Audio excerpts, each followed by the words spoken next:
तारांकन अध्याय 20 the golden पैलाडिन। तारांकन। व्ररम। Balcony की उस जगह को चीरते हुए एक गहरी, हड्डियां कंपा देने वाली कंपन गूंजी। रोया ने हौंफते हुए सांस ली क्योंकि उनके आसपास की दुनिया सिर्फ बदली नहीं थी, वह चकनाचूर हो गई थी। वह याद बहुत ही ज्वलंत और तेजी से घूमती हुई झलकियों के एक रंग बिरंगे भंवर में टूट गई। वे बेतरतीब थीं, खूबसूरत थीं और पूरी तरह से अस्त व्यस्त थीं। उसने एक लुभावने, विशाल चर्च का अंदरूनी हिस्सा देखा जिसकी खिड़कियों पर ऊंचे और रंगीन कांच लगे थे। नहीं, मैं वेटिकन नहीं जा रही, सिल्विया की तीखी और बागी आवाज गूंजी, जो उस चर्च की ऊंची छतों से टकराकर वापस आ रही थी। नजारा फिर से भयानक तरीके से टूट गया। एक कीचड़ भरे आंगन में तेज बारिश हो रही थी। आप कब लौटेंगे, सर केल? सिल्विया ने पूछा। उसकी आवाज काफी छोटी लग रही थी। वह सुनहरे कवच वाले एक नाइट को धुंध में दूर जाते हुए देख रही थी। एक और टूट। एक आलीशान डाइनिंग हॉल जो गहनों से लदे उन रईसों से भरा था जिनके चेहरे नहीं दिख रहे थे। शराब के गिलासों के टकराने की आवाज को चीरती हुई एक कठोर, भारी आदमी की आवाज आए, तुम परिवार के नाम पर एक कलंक हो। रोया का सिर चकरा गया क्योंकि वे टूटे हुए रंग और आवाजें एक दूसरे में घुल मिल रहे थे। फिर एक आखिरी भारी धक्के के साथ वह अस्त व्यस्त बवंडर स्थिर हो गया। रोया और सैम दोपहर के सूरज की चमकीली, झुलसा देने वाली गर्मी में खड़े थे। उनके सामने एक विशाल, भारी लोहे का महल का गेट खड़ा था, जिसकी सुरक्षा दर्जनों हथियारों से लैस गार्ड कर रहे थे। उस महल की बनावट बेहद आलीशान थी, जो बेशुमार दौलत को चीख चीख कर बयां कर रही थी। उन भारी लोहे की सलाखों के ठीक बाहर एक आदमी बेहद मजबूत और गठीले युद्ध के घोड़े पर बैठा था। वह ऊपर से नीचे तक एक लुभावने और बहुत ही बारीकी से बनाए गए सुनहरे कवच में ढका हुआ था जो सूरज की रोशनी को पकड़कर किसी प्रकाश स्तंभ की तरह चमका रहा था। इसी वक्त गेट खोलो, उस सुनहरे नाइट ने दहाड़ते हुए कहा। उसकी आवाज में बिजली कड़कने जैसा अधिकार था। आंगन के ठीक अंदर खड़े गार्ड्स ने घबराहट में अपने भाले कसकर पकड़ लिए और उसे शांत करने की हताश कोशिश में आगे बढ़े, हालांकि उनके हाथ साफ कांप रहे थे। वाह, सैम ने फुसफुसाते हुए कहा। उसका भूतिया शरीर तैरकर रोया के करीब आ गया। उस कवच को देखो, वह होली चर्च का एक पैलाडिन है। वे नाइट्स के बिल्कुल शिखर पर होते हैं, लेकिन वह एक रईस की जागीर पर हमला क्यों कर रहा है?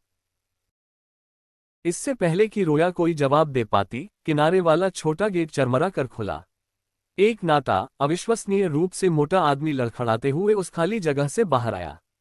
उसने हद से ज्यादा महंगे रेशमी कपड़े पहने हुए थे और उसकी उंगलियां रत्नों वाली अंगूठियों से भारी थीं। वह बहुत गुस्से में लग रहा था और उसके एलीट गार्ड्स उसके आसपास खड़े थे। तुम क्या सोचकर ये सब कर रहे हो, केल? उस मोटे आदमी ने थूकते हुए कहा। उसकी दोहरी ठुड्डी हिल रही थी जब उसने अपनी छोटी, इल्जाम लगाने वाली उंगली उस नाइट की तरफ उठाई। सिर्फ इसलिए कि तुम अब एक पैलाडिन हो, क्या तुम्हें लगता है कि तुम जो चाहो कर सकते हो? सर केल ने अपने घोड़े पर बैठे बैठे धीरे धीरे उस मोटे आदमी को नीचे देखा। अचानक जमीन कांपने लगी। यह कोई कहावत नहीं थी। घोड़े के खुरों के नीचे की असली मिट्टी भयानक तरीके से कांप रही थी। केल के कवच की दरारों से अंधा कर देने वाले सुनहरे ऑरा की एक ज्वार भाटे जैसी लहर बाहर निकली। उस दम घोंटने वाले जादुई दबाव ने गेट की भारी लोहे की सलाखों को चीर दिया और किसी असली तूफान की तरह आंगन में आ टकराया। मोटे आदमी के आसपास खड़े एलीट गार्ड्स कराह उठे, उनके घुटने जवाब देने लगे क्योंकि वे उस कुचल देने वाले वजन के नीचे सिर्फ खड़े रहने के लिए संघर्ष कर रहे थे। रोया ने हौंफते हुए एक कदम पीछे लिया। उसने अपने सीने को पकड़ लिया। एक भूत होने और इस याद से पूरी तरह अलग होने के बावजूद वह सरकेल के ईथर के उस दम घोंटने वाले भारीपन को शारीरिक रूप से महसूस कर पा रही थी। ये घना था, गुस्से से भरा था और खौफनाक रूप से विशाल था। वह बहुत कमाल का है, सैम ने पैलाडिन को ऊपर घूरते हुए शुद्ध हैरानी से कहा। लॉर्ड लोएन, केल बोला। उसकी आवाज अब कोई दहाड़ नहीं थी। यह एक धीमी, जानलेवा गड़गड़ाहट थी जिसने उसके अपने ऑरा से पैदा हुई उस दमघोंट देने वाली हवा को चीर दिया। केल के सुनहरे हेलमेट के अंधेरे सुराखों में से दो तीखी, गुस्से से भरी आंखें सीधे उस मोटे रईस पर टिक गईं। यह आखिरी बार है जब मैं ये सवाल पूछ रहा हूं, केल ने कहा। उसका हर शब्द किसी हथौड़े की चोट की तरह लग रहा था। लेडी सिल्विया कहाँ है? लॉर्ड लोइन ने खौफ में एक कदम पीछे लिया, उसका पिछला सारा घमंड पूरी तरह से भाप बनकर उड़ चुका था। इससे पहले कि आप जवाब दें, केल ने आगे कहा, उसका सुनहरा दबाव इतना बढ़ गया कि हवा खुद चटकने और जलने लगी। मैं बस इतना कहूंगा, अगर मुझे आपका जवाब पसंद नहीं आया, तो आप में से कोई भी कल का सूरज नहीं देखेगा। मैं अपने नाम की कसम खाता हूं। लोइन के पैर पूरी तरह से जवाब दे गए। वह मिट्टी में घुटनों के बल गिर पड़ा, उसके पीले माथे से पसीने की भारी बूंदें टपकने लगीं। वह सुनहरी हवा उसके महंगे रेशम से टकराकर उसके कपड़ों को फाड़ रही थी। नहीं, ओह नहीं, तुम ऐसा नहीं कर सकते। लोइन हकलाया, उसके होंठ बुरी तरह कांप रहे थे। क्लिंक, धातु के धातु से रगड़ने की वह तेज और खौफनाक आवाज गूंजी जब केल ने अपना दस्ताने वाला हाथ अपनी मूठ पर रखा और धीरे धीरे अपनी चौड़ी तलवार को बाहर निकालना शुरू किया। ठीक है, ठीक है, लोइन चीखा और उसने पूरी दहशत में अपने हाथ अपने सिर के ऊपर रख लिए। मैं तुम्हें बता दूंगा, लेकिन तुम्हें वादा करना होगा कि उसे सही सलामत देखने के बाद तुम यहां से चले जाओगे। सर केल रुका। धीरे धीरे उसने अपनी चौड़ी तलवार को वापस म्यान में डाल दिया। वो दम घोंटने वाला सुनहरा दबाव तुरंत गायब हो गया। हवा शांत हो गई। भारी लोहे के गेट चरमराने लगे क्योंकि डरे हुए गार्ड्स उन्हें खोलने के लिए दौड़े। व्ररम, वह याद कांपी और मुड़ गई। गेट धुंधले हो गए और रोया तथा सैम तुरंत उस जानी पहचानी आलीशान महल की बालकनी में वापस आ गए। लेकिन इस बार वहां शांति थी। सर केल सिल्विया के सामने खड़े थे। उन्होंने अपना सुनहरा हेलमेट उतार लिया था और उसे अपनी बांह के नीचे दबा रखा था। वे बेहद खूबसूरत लग रहे थे, उनके लंबे मुलायम भूरे बाल दोपहर की हवा में धीरे धीरे उड़ रहे थे। गेट पर उनका वो गुस्से से भरा और खौफनाक अंदाज पूरी तरह से गायब हो चुका था। वह सिल्विया को एक अभिभूत कर देने वाले, दिल तोड़ने वाले सौम्य भाव से नीचे देख रहे थे और उन्होंने उसके दोनों छोटे हाथों को अपने कवच वाले हाथों में पकड़ रखा था। सिल्विया, जो अब लगभग 18 साल की लग रही थी, के गालों पर लगातार आंसू बह रहे थे। आपको चले जाना चाहिए, वह धीरे से रोते हुए बोली और उनकी आंखों में देखने से इनकार कर दिया। आपको इसमें शामिल नहीं होना चाहिए, सर केल। आप अपनी जिंदगी बर्बाद कर लेंगे।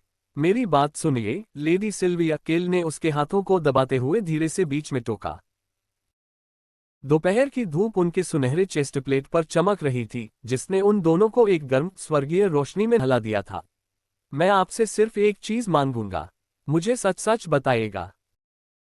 वह झुके, उनकी आवाज बस एक फुसफुसाहट थी। क्या आप इस जगह को छोड़कर जाना चाहती हैं? सिल्विया ने काफी लंबे, दर्दनाक पल तक अपना सिर नीचे रखा। फिर एक ताजा आंसू संगमरमर के फर्श पर गिरा। हाँ, व्ररम, नजारा पल भर के लिए भयानक तरीके से बदला। रोया ने लॉर्ड लोइन को आंगन में खड़ा देखा, उसका चेहरा गुस्से से नीला पड़ चुका था और वह पूरी ताकत से चीख रहा था। तुम केल के साथ ऐसा नहीं कर सकते, कमीने। लोइन केल और सिल्विया की दूर जाती पीठ पर चीख रहा था जब वे उस विशाल युद्ध के घोड़े पर बैठकर भाग रहे थे। जल्दी, वेटिकन को खबर करो। वह अस्त व्यस्त झलक चकनाचूर हो गई और रोया तथा सैम वापस उस शांत बालकनी पर गिर पड़े। रोया घटनाओं के इस दर्दनाक सिलसिले को पूरी हैरानी से देखती रही। अचानक एक आवाज, जो गहरे, प्राचीन दर्द के समंदर से भरी थी, सीधे रोया के कान में फुसफुसाए। काश मैंने उस दिन सर केल को मना कर दिया होता। रोया ने झटके से अपना सिर घुमाया। क्या आप सिल्विया हैं? आप कौन हैं और आप ऐसा क्यों कह रही हैं? वो आपको बचाने आए थे। उस बिना शरीर वाली आवाज ने उसे सीधा जवाब नहीं दिया। वह बस उस त्रासदी की कहानी सुनाती रही जबकि रोया के आसपास का नजारा तेजी से धुंधला होने और बदलने लगा। सर केल मुझे ले गए, सिल्विया की आवाज मातम में गूंजी। हम भागे, शहरों के बाद शहर, साम्राज्य के बाद साम्राज्य। हम तब तक भागते रहे जब तक भागने के लिए कोई जगह नहीं बची। हम रोमेरो साम्राज्य पहुंचे, जो हमारे महाद्वीप का बिल्कुल किनारा था। हमारे सामने एबिसल वॉल थी, आगे कोई रास्ता नहीं था। लेकिन आप दूसरे साम्राज्यों में जा सकती थीं। रोया ने खाली हवा से कहा, उसका तेज दिमाग एक याद के अंदर भी बिना रुके काम कर रहा था। रोमेरो से आप वाइल्ड साम्राज्य या सोलास साम्राज्य की सीमा पार कर सकती थीं। हमने वह कोशिश की थी। वह आवाज रोई। लेकिन जब हम किरा फॉरेस्ट से गुजर रहे थे, हम पर हमला हो गया। वह चमकीली बालकनी बिल्कुल घने काले अंधेरे में चकनाचूर हो गई। रोया और सैम अचानक ग्रेट किरा फॉरेस्ट के बिल्कुल बीच में खड़े थे। रात का सन्नाटा था। पेड़ों की छतरी इतनी घनी थी कि चांदनी की एक भी किरण उस अंधेरे को नहीं चीर पा रही थी। स्प्लैश! थड! एक घोड़े के पागलों की तरह भागने की भारी आवाज ने उस सन्नाटे को चीर दिया। सर केल झाड़ियों को चीरते हुए आए, अपने विशाल युद्ध के घोड़े माइकेल की सवारी करते हुए, और सिल्विया उनके सामने मजबूती से चिपकी हुई थी। अचानक ठीक उनके रास्ते में आग का एक अंधा कर देने वाला धमाका हुआ। लपटें आसमान की तरफ दहाड़ने लगीं। माइकेल चीख उठा, एक खौफनाक, हताश घोड़े की चीख, और उसने शुद्ध सदमे और डर के मारे अपने दोनों अगले खुर हवा में ऊंचे उछाल दिए। कम ऑन दोस्त, हम यहाँ हार नहीं मान सकते। केल आग के शोर को चीरते हुए चिल्लाए, और लगाम को पागलों की तरह खींचते हुए उस डरे हुए जानवर को उन घने अंधेरे जंगलों में मुड़ने के लिए मजबूर किया। थवैक! थवैक! उनके पीछे अंधेरे से ठोस लकड़ी में तीरों के घुसने की खौफनाक आवाज गूंजी। अचानक वह घना अंधेरा जंगल रोशन हो गया। तीर और भाले, जो पूरी तरह से अंधे कर देने वाले जानलेवा सफेद औरा से ढके हुए थे, जानलेवा टूटते तारों की तरह पेड़ों के बीच से निकले। उन चमकते हुए हथियारों ने उस खौफनाक सच्चाई को रोशन कर दिया। वे पूरी तरह से घिर चुके थे। नहीं, सर केल! सैम चिल्लाया। वो पूरी तरह भूल गया कि वह एक भूत है, और उसने अपना हाथ बाहर बढ़ाया जब उस भागते हुए घोड़े पर रोशनी की जानलेवा लकीरों की बारिश होने लगी। रोया का दिल उसकी पसलियों से और भी तेजी से टकराने लगा। वह नजारा सांस रोक देने वाला खूबसूरत था, अंधेरे जंगल में जादू का एक जानलेवा लाइट शो, और पूरी तरह से निराशाजनक रूप से खौफनाक भी। व्ररम! वह याद आखिरी बार भयानक तरीके से कांपी। वह अंधेरा जंगल गायब हो गया। सुबह की रोशनी रोया के चेहरे पर पड़ी। वह उथले पानी के एक विशाल, बिल्कुल समतल फैलाव के ठीक ऊपर तैर रही थी। उसने नीचे देखा। उस बिल्कुल साफ पानी के नीचे एक चिकना, बेदाग पत्थर का फर्श था। उसके ठीक सामने एक विशाल महल की ऊंची, गहरी भूरी दीवारें खड़ी थीं। तारांकन! तारांकन! रोया की आंखें चौड़ी हो गईं जब उसने उस जगह के लेआउट को समझा। तारांकन! तारांकन! स्प्लैश! स्प्लैश! स्प्लैश! रोया ने पीछे मुड़कर देखा। युद्ध का घोड़ा माइकेल लड़खड़ाता हुआ पेड़ों के किनारे से बाहर निकलकर उस उथले पानी में आ रहा था, और अपने खुरों को घसीट रहा था। सर केल काठी पर झूल रहे थे, और बड़ी मुश्किल से टिके हुए थे। जैसे ही घोड़ा रोया के भूतिया शरीर के ठीक आर पार हुआ, उसने वो खौफनाक सच्चाई देखी। केल के सुनहरे बैकप्लेट में 4 मोटे तीर गहराई तक धंसे हुए थे। उनके कवच से खून बह रहा था। उनकी बाहों में लिपटी सिल्विया के कंधे से एक तीर बाहर निकला हुआ था। माइकेल पानी से भरे उस आंगन के बिल्कुल बीचों बीच, उस प्राचीन पत्थर की वेदी के ठीक बगल में लड़खड़ा कर रुक गया। केल काठी से नीचे उतरे, उनके जूते पानी में छपच पाए। उन्होंने सिल्विया को सावधानी से नीचे उतारा। वह वापस उस विशाल, थके हुए जानवर की ओर मुड़े और धीरे से उसकी पसीने से भीगी गर्दन थपथपाए। तुमने बहुत अच्छा काम किया है, माइकेल! केल फुसफुसाए, उनकी आवाज बेहद कमजोर थी। अब आराम करो। जैसे ही ये शब्द उनके मुंह से निकले, उस विशाल युद्ध के घोड़े के पैरों ने जवाब दे दिया। वह एक बड़े से छपाक के साथ उस उथले पानी में भारी होकर गिर पड़ा, और पूरी तरह से शांत हो गया। इसे क्या हुआ? रोया ने अपनी चौड़ी आंखों से पूछा। वह मर चुका है, सैम ने धीरे से फुसफुसाते हुए कहा। उसकी आवाज में एक नाइट के भारी सम्मान की गूंज थी। वह घोड़ा तब तक भागता रहा जब तक उसका मालिक आखिरकार नीचे नहीं उतर गया। ये सोचकर कि उसने आखिरकार अपने मालिक को सुरक्षित जगह पहुंचा दिया है। रोया ने नजरें चुरा ली, और अपने होंठ को इतनी जोर से काटा कि उसे खून का स्वाद आने लगा। लेकिन वह नहीं कर सका। उसने अपनी मुट्ठियां कसते हुए सोचा। और सर केल को शायद पता था कि उनके घोड़े की जिंदगी की ताकत पहले ही खत्म हो चुकी है। इसलिए वे रुक गए। केल पानी में घुटनों के बल गिर पड़े, और उन्होंने आधी बेहोश सिल्विया को धीरे से पत्थर की वेदी पर लिटा दिया। उन्होंने उसके पीले हाथ को मजबूती से पकड़ लिया। सिल्वी, यहीं रुकना, केल ने कहा, और खुद को वापस खड़ा होने के लिए मजबूर किया। सिल्विया ने अपना हाथ आगे बढ़ाया। उसकी उंगलियों ने उन्हें वापस खींचने के लिए कमजोर रूप से उनके सुनहरे दस्ताने को पकड़ने की कोशिश की, लेकिन वह बहुत कमजोर थी। उसका हाथ फिसल गया। केल ने उसकी ओर अपनी पीठ घुमा ली, और पेड़ों के किनारे की तरफ देखने लगे। मैं उनसे निपट लूंगा, हमेशा हमेशा के लिए। रोया तैरकर वेदी के करीब आई, सिल्विया को नीचे देखते हुए। उसके तेज मेडिकल दिमाग ने तुरंत उस युवा लड़की की पीली त्वचा, उसकी बांह पर तीर के घाव से फैलने वाली गहरी, सड़ने वाली नसों और उसकी उखड़ती सांसों को प्रोसेस कर लिया। तारांकन तारांकन, रोया ने सोचा, एक गहरी त्रासदी उसके सीने को कुचल रही थी। तारांकन का शिकार हो चुकी है। अगर आप जीत भी गए तो भी बहुत देर हो चुकी है। तारांकन। Splash splash splash. डॉट। कवच पहने दर्जनों नाइट्स किरा फॉरेस्ट के अंधेरे सायों से बाहर निकले और उस उथले पानी वाली झील में कदम रखा। वे पूरी खामोशी से मार्च कर रहे थे और उनके स्टील के हथियार सुबह की धूप में चमक रहे थे। उन्होंने वेदी को पूरी तरह से घेर लिया। उस फॉर्मेशन के सबसे आगे, एक ताजे और बिल्कुल बेदाग युद्ध के घोड़े की सवारी करते हुए, उनका लीडर बाहर आया। उसने एक शानदार सुनहरा कवच पहना हुआ था जो लगभग केल के कवच जैसा ही था। उसका चेहरा एक भारी सुनहरे हेलमेट के पीछे पूरी तरह छिपा हुआ था, जिससे उसके भाव पढ़ना नामुमकिन था, लेकिन उसके हाव भाव से शुद्ध घमंडी अधिकार झलक रहा था। मैं एक पैलाडिन के रूप में यह ऐलान करता हूं, उस सुनहरे सवार ने चिल्लाते हुए कहा। उसकी आवाज पानी पर गूंज उठी जब उसने अपना भाला उस खून बहते नाइट की तरफ किया। सर केल, तुम पैलाडिन्स के नाम पर कलंक हो, लेकिन हमारी देवी दयालु है। अभी आत्मसमर्पण कर दो और तुम्हारी जान बख्श दी जाएगी।